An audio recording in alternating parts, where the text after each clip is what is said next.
Thank you for joining me. These are Day Texts with Greg Stafford, where we meet every weekday morning at 5 a.m. to consider a portion of the biblical record or other ancient related histories or texts that give us understanding, knowledge, wisdom, information that we can hopefully use throughout our day. Hence, Day Texts. Of course, it's not just useful during our days, but during our evenings and throughout our whole life, if we can remember the information and apply it. So we're working our way through the New Testament. We're in the letter of 2 Timothy. And at the beginning of each new book or letter that we consider, I provide a little bit of historical information.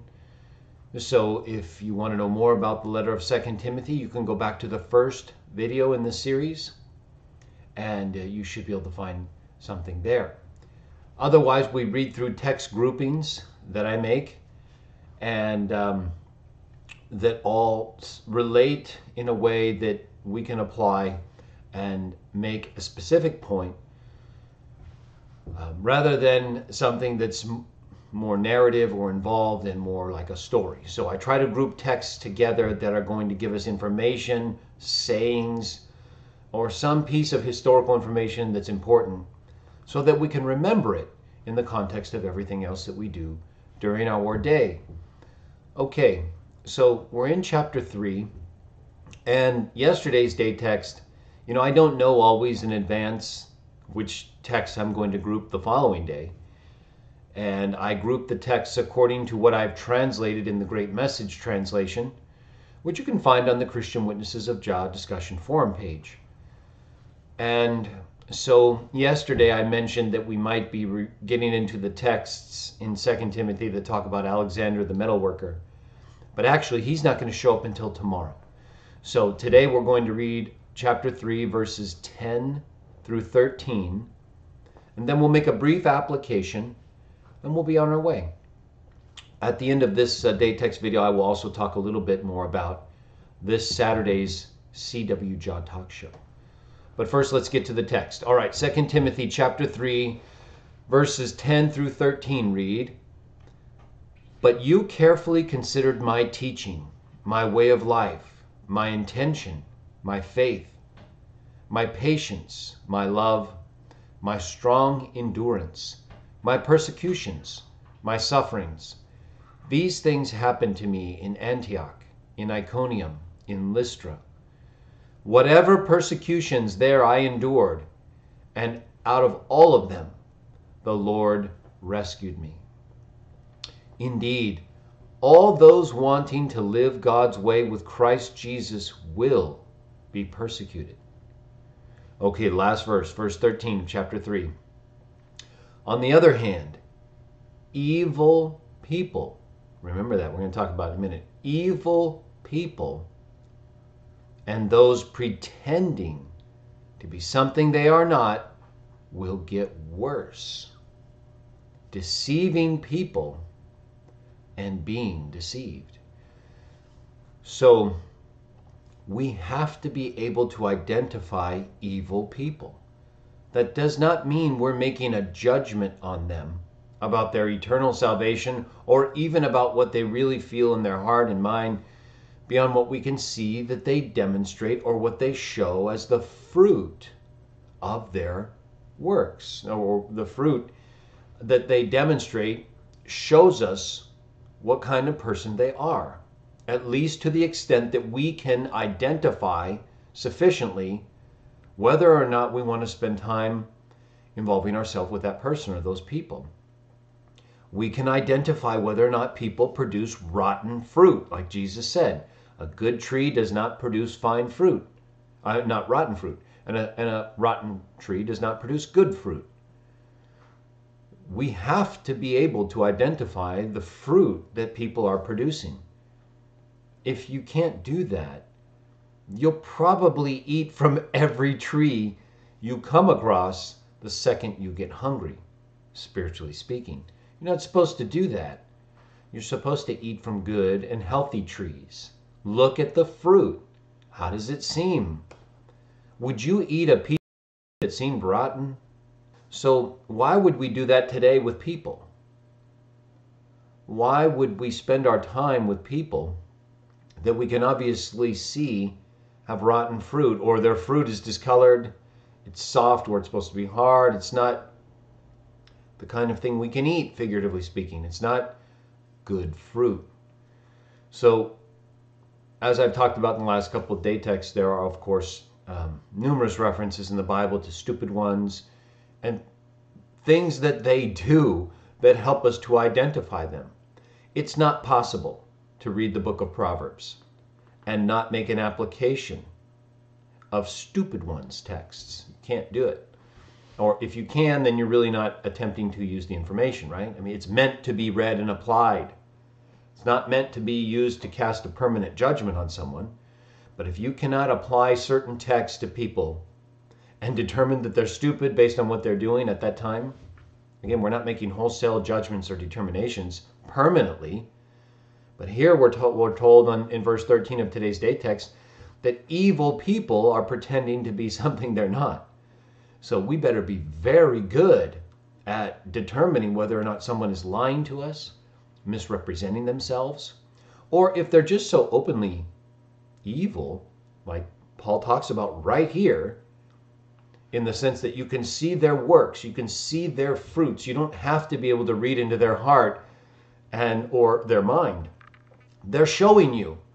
They're saying, this is what we're about. This is our deal. This is what you get when you come with us. Some are not hiding it. Some do deceive and are deceived, but others are right out in the open with it, right? Like Aleister Crowley. You got to give him credit for that. At least he came right out in the open and said, here I am. Not in the way that I would have done it, of course, but so everyone knows who they're dealing with when you're dealing with certain people like that, right? He's not hiding it. He's not making it hard for us to determine what kind of fruit he's producing or trying to produce. Right? Sometimes we make mistakes, we produce bad fruit, but that doesn't show up constantly on our tree. It shows up here or there, and otherwise we have all kinds of good fruit that people can eat.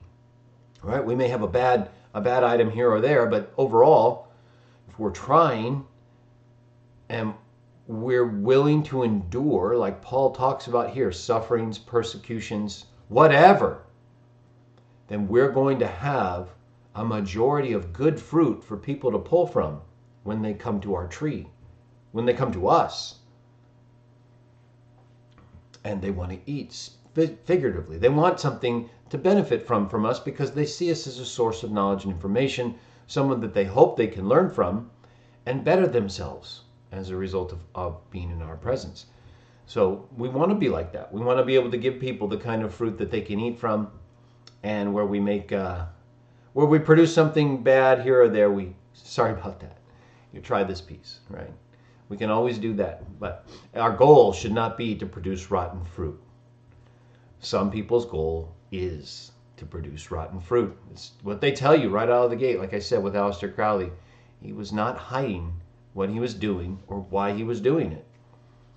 It just doesn't strike me as something an intelligent person would do, especially in his case, because it's not just his defiance of God, but he did things that don't even make sense when you consider the practices of those of his colleagues. But in any case, he was a different guy all around, and I use him, and have mentioned him the last few days because the texts I think do apply, right? We've been talking about certain individuals in the first century Christian congregations that are specifically named, whether it's Phygellus, Hermogenes, Jannes and Jambres, or as we'll see tomorrow, Alexander the metalworker.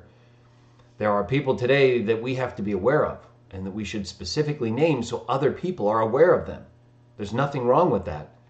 And that is in fact what the Bible shows us we should do, so that people aren't caught off guard by some very bad trees.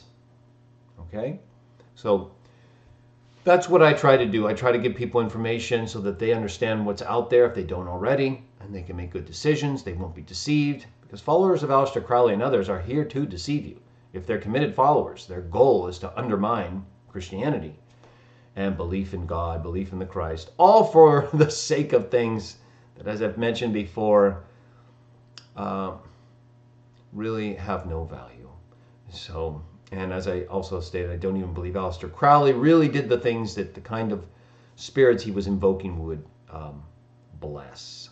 Hence, the latter part of his life did not show any evidence of this. And even the Egyptian kings and pharaohs who served those same gods could at least say that they were buried with their wealth and treasure, right? And with all the things that those false gods promised them, but that never really came to be in a permanent way. Aleister Crowley didn't even get that, right? He didn't even get that. So I just don't see him as someone very special to these other gods. But, he does obviously promote them. So whatever value I'm sure they can see in what he did and those who follow him do, they'll take. I just don't think it's worth our while or time. And I think if you consider the things that these people do, you'll see pretty clearly they're not really about love. They're not about promoting a healthy lifestyle. And they're certainly not about promoting the God Jah.